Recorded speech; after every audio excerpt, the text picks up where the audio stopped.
பெருமானாரை விட இந்த உலகத்தில் பணக்காரர் யாரும் இல்லை. உலக பணக்காரர்களில் முதன்மையானவர்கள் முஹம்மது ரசூலுல்லாஹ். அல்லாஹ் திருக்குர்ஆனிலே சொல்வான், ஏழையாக ஒரு காலம் வாழ்ந்தீர்கள், ஒவஜதக ஆயிலன் வாகுனா, ஏழையாக இருந்த தங்களை அல்லாஹ் அல்லவா பணக்காரராக ஆக்கி வைத்தார். நபியை ஏழையா மட்டும்தான் பல பேர் பார்த்தாங்க. நபி ஏழை மட்டும் இல்லை, ஏழையா வாழ்ந்தா பணக்காரர்களுக்கு யார் முன்மாதிரி? பணக்காரங்களுக்கு யார் முன்மாதிரி? ரசூலுல்லாஹ் முன்மாதிரி ஏழைகளுக்கும் பணக்காரர்களுக்கும். பெருமான் பணக்காரர், உலக பணக்காரர்களில் முதல் தரம் வாய்ந்த பணக்காரர். அல்லாஹ் சொன்னான், உங்களை பணக்காரராக ஆக்கினோம். எப்படிப்பட்ட பணக்காரங்க? அஸ்லம் கூட்டத்தில் ஒருவர் கேட்டார், நாயகமே எங்கள் குடும்பம் எல்லாம் கொஞ்சம் கஷ்டப்படுது, ஏதாச்சும் கொடுங்க.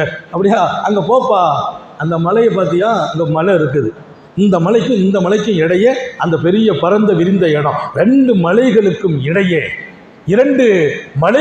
இடையே ஆடு நிற்கிது, அது உங்கள் வீட்டுக்கு கூட்டு போ. அவர் ஓடி வந்தார். வந்து பார்த்துட்டு அதிர்ச்சியோடு வீடு நபிட்ட வர்றான். என்ன நாயகமே, அங்கே 1000 ஆட்டு மந்தைகள் இருக்குது, அதைத்தாம்பா கூட்டு போப்பா. யார சூழல்லாம், நான் கஷ்டப்பட்டு வந்திருக்கேன், இது கேலி பண்ணுற மாதிரி இருக்கேன். கேலி இல்லைப்பா, கேலி பண்ண எங்களுக்கு ஹராம், கேலிலாம் பண்ணல, அவ்வளோ ஆடு உனக்கு தான் கூட்டு போனாங்க. அவர் சந்தோஷப்பட்டார். ஆட்டு மந்த ஒரு ஆடு அல்ல, 2000 அல்ல, 2 பத்திட்டு வர்றார். ஊருக்கு அவர் சொன்ன வார்த்தை ஹதீஸ்ல பதிவாகும், யா அஸ்லம் அஸ்லிமு இன்ன முஹம்மதன் ஆஅதா லம் யுக்ஷா அலைஹில் ஃபக்ர்.